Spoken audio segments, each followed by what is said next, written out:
graft charges to demonstrate against his prosecution by the anti-graft agency. This same scenario played out on January 21, 2011, when the Court of Appeal Lagos ratified the prison status of Chief Olabode George and 5 others.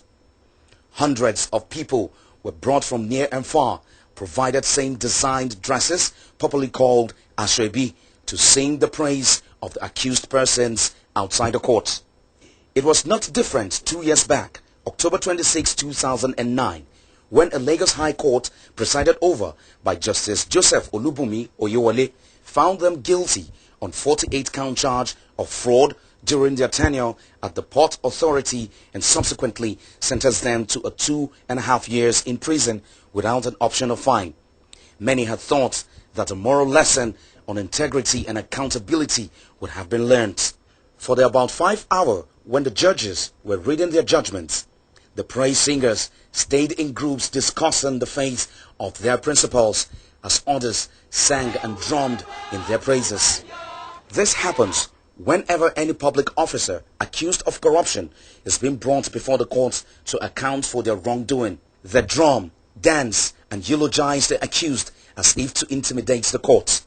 There is no doubt that such a bazaar could happen only in a thoroughly depraved society. Elsewhere, the citizens will shun and politically ostracize anyone accused of stealing public funds until they prove their innocence. Like in the case of Olabode George's praise singers in courts, many other such public officers whose cases are in court for corruption allegations have often found solace in hiring crowd from the army of unemployed youths and women under the guise of supporters' solidarity to come and sing their praises each time they appear in court. Some have rationalized this trend and blamed it on poverty. This is the views of Nigerians who spoke against this anomaly. I've always said it in my writings that, we in Nigeria we tend not to acknowledge the truth, and that is a part. That's one of the bad parts of our culture. We tend to support when we should be condemning, and it's because of poverty really.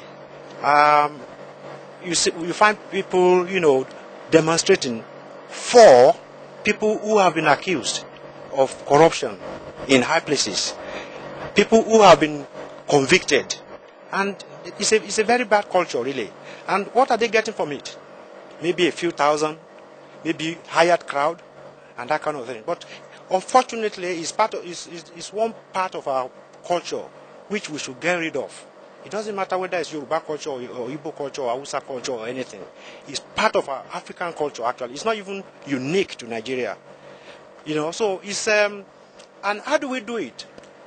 Actually, poverty alleviation, it will be a solution to it. If people are well taken care of in this country with the resources we have, with the wealth we have, then there won't be that kind of problem. One of the steps which I think we can take as a nation to address corruption and the manifestation of corruption and the celebration of corruption in our nation is for us to look at the penalties for those who are found guilty of corrupt charges.